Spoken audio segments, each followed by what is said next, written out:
A crackling radio pulls Captain Alistair Finch toward a distress call that feels wrong from the first word spoken. Ben Carter questions the message, sensing danger, but duty and curiosity quietly steer their ship into darkness ahead now. Out of the fog emerges the Ourang Medan, drifting lifelessly, a rusted silhouette promising answers no sailor should seek. Ben boards first, each step echoing as if the ship itself is aware of his living presence nearby now. Frozen bodies stare skyward in terror, untouched by wounds, leaving the men to imagine an unseen killer nearby here. Ben realizes these men did not fight death. They witnessed something that broke them instantly without mercy or escape. In the cargo hold, sealed crates and a metallic stench suggest secrets meant to stay buried forever down there. Black smoke pours out as the ship groans alive, forcing the men to flee pure instinctively in sudden terror. Fire consumes the Ourang Medan, erasing evidence as it sinks, leaving only questions floating behind in the dark sea. Though alive, neither man escapes unchanged. The ocean has marked them both permanently with silent horror. Ben stares across calm waters, realizing silence can be louder than screams ever were in moments like this now. Alistair sits alone, burdened by leadership, replaying faces he cannot forget or explain, no matter how hard he tries. Water runs over Ben's hands, but nothing washes away the images burned into his mind from that day onward. Between them hangs an unspoken truth. Some discoveries offer no relief, only deeper fear and lasting psychological weight. Charts and coordinates blur as Alistair suspects the sea itself guided them deliberately towards something ancient and unseen. Sleep abandons Ben, replaced by shadows that stretch, point, and whisper beneath his thoughts during endless hours. Alone, under moonlight, Alistair keeps watch, sensing the ocean listens and remembers everything they have done, seen, or survived before.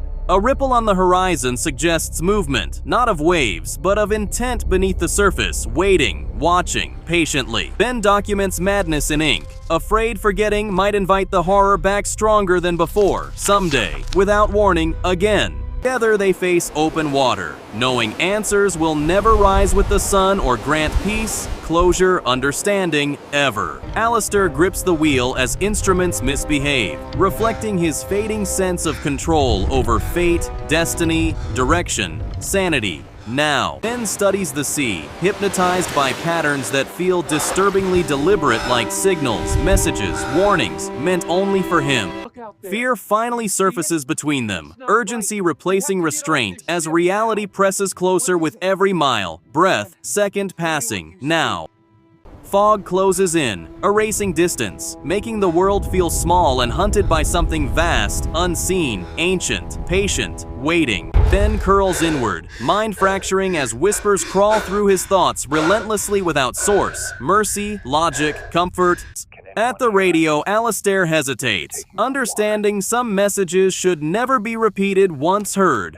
Ben senses something near, unseen but present, mirroring the terror of dead sailors who pointed, warned, begged, died, afraid. The distress call returns, looping fate, confirming the nightmare never truly ended for anyone who listened, followed, answered it. Alistair sees himself reflected, realizing survival may only postpone a greater reckoning waiting beyond mercy and hope. Side by side, they confront insignificance beneath a sky that offers no comfort answers, mercy, and salvation ever. Ben peers downward, detached as the ocean's depth seems to stare back at him, waiting, judging, and silently forever. An old log reveals familiar words, suggesting history repeats itself through willing witnesses drawn by duty and fate. Alone, Ben rocks slightly, listening to thoughts that no longer sound like his own, but echo others, lost and dead. Static fills the room, shaping silhouettes that remind them the path ends when curiosity outweighs survival. Rain falls on Alistair, blurring tears with water he refuses to acknowledge as fear, regret, responsibility, and alone. Ben meets his reflection, which moves a moment too late to feel natural, as if something else watches, learning.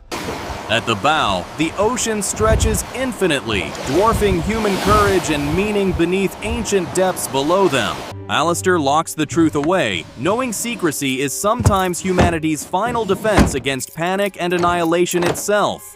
Ben sits alone, emotionally numb, staring forward as the sea's memory lingers behind his eyes without relief and peace. Dusk swallows them both, leaving only the sound of water and unanswered questions drifting endlessly, waiting below forever unseen. Night duty weighs heavy on Alistair as isolation sharpens every quiet sound aboard the ship, breathing, remembering everything.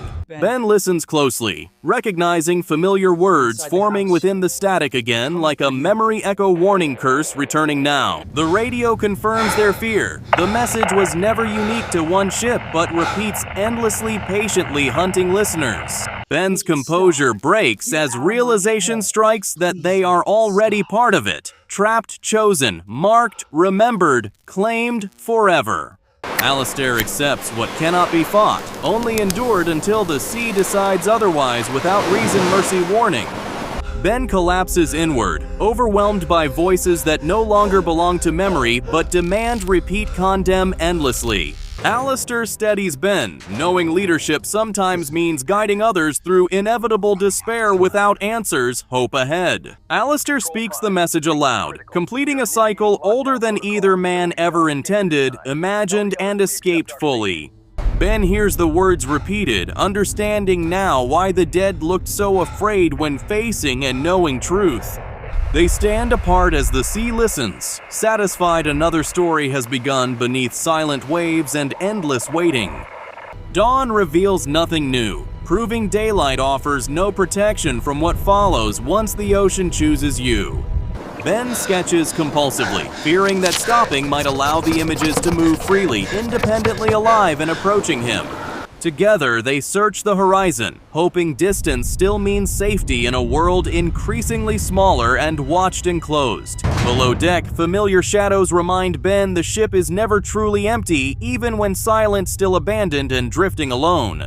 Alistair delays action, sensing every choice now carries irreversible consequences beyond survival and control alone forever now. Ben watches the water move unnaturally, certain something beneath recognizes him from before remembers and silently below. At the bow, the sea feels vast enough to swallow reality itself along with memory, time, identity, meaning, hope. Ben writes faster, desperate to anchor sanity before it drifts completely away into the depths, silence, darkness below him. Alistair scans the horizon, expecting the impossible to finally reveal itself without warning, mercy, logic, sound, shape. Dusk returns, signaling the end draws near whether they accept it or not in silence, fear, awareness, waiting together. Alistair senses movement ahead, subtle but intentional, like a response from something ancient, listening, aware. Ben's notes devolve into symbols, language failing, where fear now communicates directly, honestly, brutally, without words, mercy, filters, restraint. Through binoculars, Alistair sees nothing, confirming sight is no longer reliable when faced with forces, older, deeper, unknowable, watching. The sea glows faintly, alive with motion that defies understanding and challenges everything humanity believes, trusts, knows, controls, imagines. Together they face the glow beneath water, realizing humanity is not alone and never was, never will be again. They stand apart, knowing survival does not equal escape from what followed them, watches, remembers, waits below, patiently, forever. The ocean keeps its secret, satisfied the cycle continues beneath silent waves where horror sleeps, waits, listens, remembers eternally.